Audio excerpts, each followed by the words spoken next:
வணக்கம் பிரதர். நல்ல ஒரு எடிட்டிங் லேப்டாப் லுக் லைக் நல்ல கண்டிஷன் இருக்கிற மாதிரி நீங்கள் பார்க்குறீங்களா? ஸோ உங்களுக்கான லேப்டாப் தாங்க. ஸோ இது பார்த்தீங்கன்னா AutoCAD, Photoshop, COREL, multimedia, rendering, gaming எல்லாமே சப்போர்ட் ஆகிற மாதிரி லேப்டாப்பு. கிராபிக்ஸ் கார்டு பார்த்தீங்கன்னா 4GB 1650 Ti கிராபிக்ஸ் கார்டு வந்திருக்குங்க. ஸோ அந்த லேப்டாப் தான் பார்க்க போகிறோம். இந்த லேப்டாப்போட ப்ரைஸ் நம்ம தரது பார்த்தீங்கன்னா 38,500 தர நண்பா. இதில் ஒரு குவான்டிட்டி தான் வந்திருக்கு.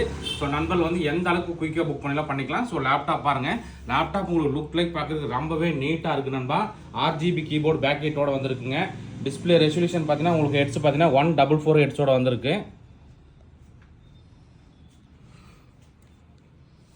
லேப்டாப்போட மாடல் பார்த்துடலாங்க.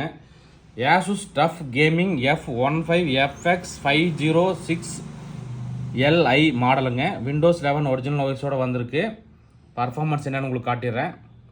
ப்ராசர் பார்த்தீங்கன்னா இன்டெல் கோர் i5ல 10th ஜென்ரேஷன் ஹெச் ப்ராசருங்க. 2.5 GHz ஸ்பீடு. கோர் பார்த்தீங்கன்னா நமக்கு 4 கோரோட வந்திருக்கு. ரேம் பார்த்தீங்கன்னா நமக்கு DDR4ல 8GB ரேமு. மொத்தம் பார்த்தீங்கன்னா நமக்கு 32 GB ரேம் சப்போர்ட் ஆகும். SSD பார்த்தீங்கன்னா நமக்கு 512 GB Nvme SSDயோட வந்திருக்கு. முக்கியமாக NVIDIAவில் சொல்லியிருந்தேன். NVIDIA GeForce GTX 1650 Tiயில் பார்த்தீங்கன்னா டெடிகேட்டட் கிராபிக்ஸ் கார்டே 4GBயோட வந்திருக்கு நண்பா. இந்த லேப்டாப்போட ப்ரைஸ் நம்ம தரது பார்த்தீங்கன்னா 38,500 தரோம். இதில் ஒரே ஒரு குவான்டிட்டி தான் வந்திருக்கு. நண்பர்களுக்கு எந்த அளவுக்கு குயிக்காக புக் பண்ணலாம் பண்ணிக்கலாம். ஸோ இந்த மாதிரி டீட்டெயில் தெரிஞ்சுக்கோ நம்மளை ஃபாலோ பண்ணிக்கங்க. ஓகே நண்பா, தேங்க்யூ.